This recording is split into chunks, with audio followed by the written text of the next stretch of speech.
So, gagawa ako ng spring roll. So, ito yung mga gamit na kailangan ko. Mayroon akong garlic, onion, and then ang wansoy. Ito siya i-mix natin gamit yung DIY na machine.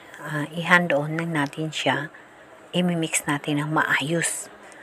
And then, saka natin ihalo yung ating patatas na grated. After natin ihalo, mayroon din tayong carrots. I-grated pa rin natin. So, ito siya, hindi ako gumamit ng egg. Ang ginamit ko, cornstarch. So, lagyan lang natin siya ng black pepper. At also, kailangan yung pag-grated natin ng ating mga ingredient is magandang pagkapino upang maganda ang kanyang texture. Dahil wala nga tayong egg. So, after na mamimix natin yan, gagamitan ko pa rin siya ng DIY upang maglambot ang kanyang texture bago natin balutin. So, after na mailagay natin yung mga ingredient natin, ilagay na natin yung ating main ingredient, yung ating giniling.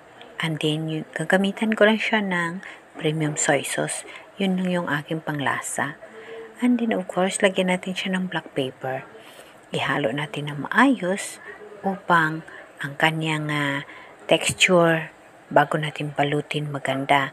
Upang maganda yung kanyang linamnam, lagyan natin siya ng sesame oil.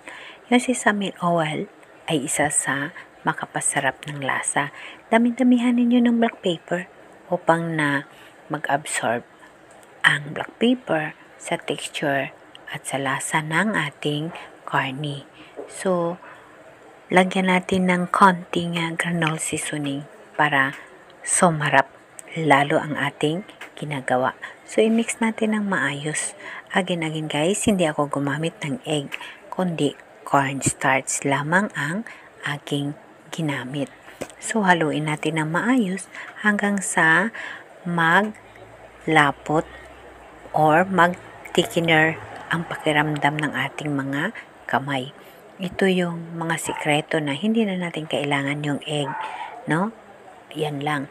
And then of course, pag mayroon tayong garlic powder, lagyan natin ng garlic powder para lalo masarap ang ating spring roll.